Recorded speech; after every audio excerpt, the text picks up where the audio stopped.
Hi YouTube, my name is Ian and welcome to Big Rock Media.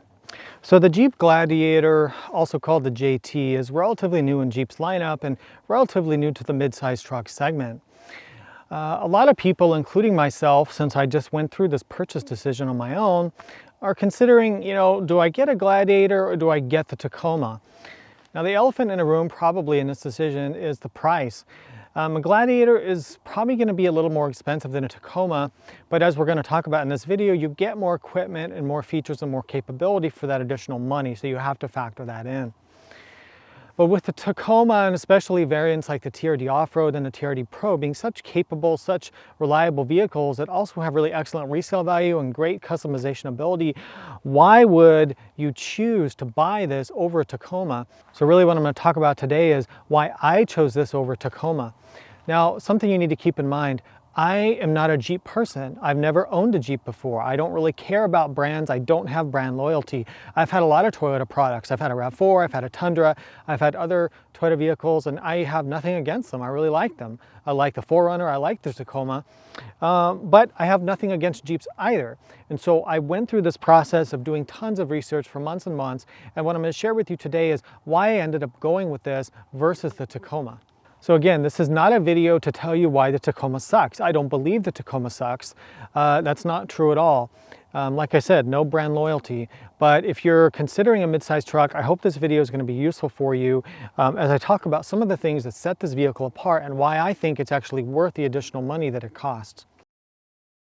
So let's jump right into this. And reason number one for me that I bought this over the Tacoma is the ability to fit larger tires.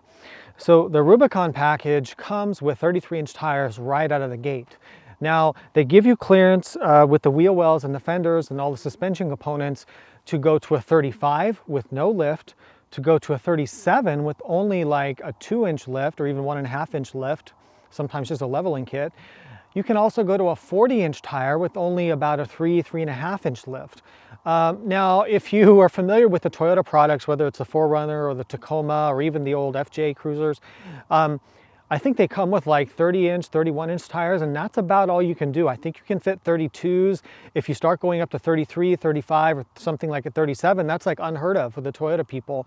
And it's really great that Jeep knows that for off-roading and rock crawling and going over obstacles, you need big tires. Everybody wants that. So just give us the clearance from the factory, and that's what Jeep did. So that was a huge factor for me. Yes, you can do extensive modifications cutting into the frame on those Toyota vehicles and the Tacoma to accommodate the bigger tires, but this vehicle you don't have to do anything. You can just do it from the factory, and it's really, really nice.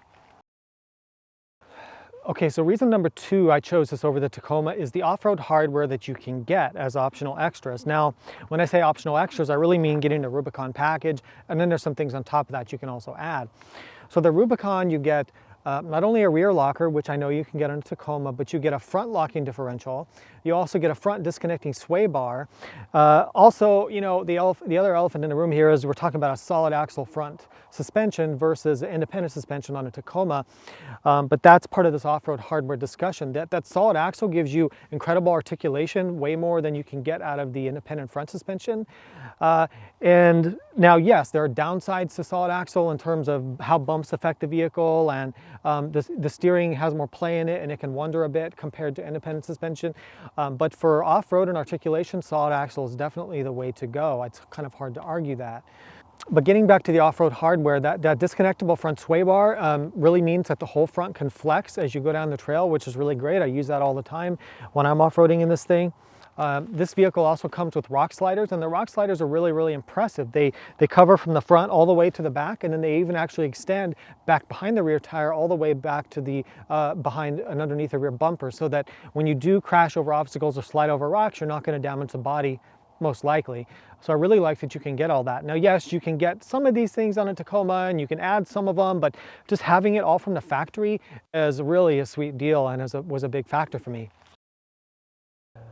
Okay, so reason number three is transmission and gearing. Now I'm starting to lose the light, so I'm going to have to kind of rush through this and get this done. But I really like the ZF 8-speed automatic that you get in the Jeep. The Toyota comes with a 6-speed automatic, It's had some shift quality issues, which is one factor, but also having 6 ratios versus 8.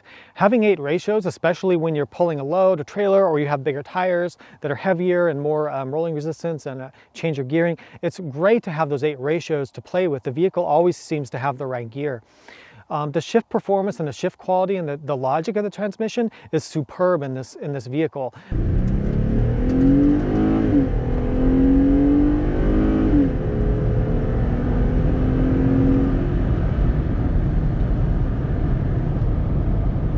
If you watch some of my other videos, I talked about the other vehicles I've had, other trucks I've had, and this ZF 8-speed is really superb in how it always seems to have the right gear. It senses the grade, it senses how much throttle you're putting in, and it drives. It's one of the best driving automatics that I've ever been in, and it's really great to have that in the Jeep. The other thing that goes with the transmission is the gearing. So a Rubicon comes with 410 final drive ratio. What that really means in layman's terms is that when you start putting on larger tires, you're not going to have to worry as much about your gearing. You're going to have enough power, enough torque to the ground because of the gearing to get you up hills, to get over obstacles, and when you're pulling a load or you have weight in the truck. So having that 410 gear means that you can go comfortably to a 35 without regearing. You can go to a 37-inch tire without regearing probably, but if you're pulling weight, you probably want to regear if you do 37s. And you can even go up to 40s, but then you're going to need to regear it. But I know in the Toyota, you really have to be careful of your gearing and your tire size, and people who are going up to 33s and 35s are definitely having to regear those trucks. And you don't have to do that on the Jeep, so great job. Reason number 4 that I bought this over at Tacoma has to do with the interior, and it's a few things about the interior. Number 1, it's the fit and finish and the quality of materials, and the way the controls are set up is really superior to the Tacoma, even the newer Tacomas. But also the passenger compartment, the volume and the legroom for both the front and the rear passengers, but also the seating position. So let me elaborate just a little bit. I mentioned the fit and finish of the interior. I can put some videos and photos here, and you can go check these out at the dealerships. But the modern day FCA products or Jeep products, or if you've been in a Ram 1500, it's the same company. But if you get into a new Jeep JL or JT, you're really going to be impressed by the fit and finish of the interior, the quality, the way the controls are set up, how everything looks, how everything feels. It's far superior to the Toyota products that they're putting out. The other thing is the volume I mentioned. So the rear seat has a lot more legroom than the Tacoma does, and that's a big deal when you have car seats or when you're going to actually take people in the back, which I do because I have a small family. But also the driving position is something I mentioned. So in a Tacoma, I don't know if you've noticed it, but the floor is really high and the seat kind of sits down onto the floor. So your legs are kind of out like this instead of being more like this. But in the Gladiator, the seat's up nice and high and you don't have that kind of cramped feeling. So that was something I really, really liked about it. Okay, so reason number 5, and this one's kind of an obvious one, but it's the freedom to take off the top and the doors. Being able to pull off the freedom panels in the front, or if you have the soft top, roll the whole thing back, or take off the whole hard top, which you can easily do on this Jeep, is really a wonderful thing, and something that, because I live in kind of a warm, dry, arid climate, is something I'm able to enjoy almost all the time.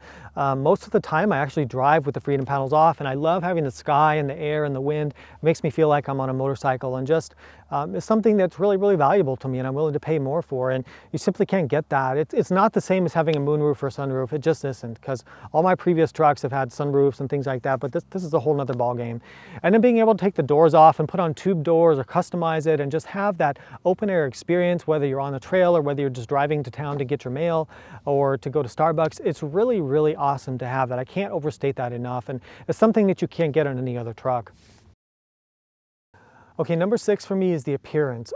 This is subjective, I admit it. There's no real equation for this, but I just think this vehicle, I think Jeeps in general, but especially now the Gladiator, it looks so purposeful, so rugged, so purpose-built for what it does.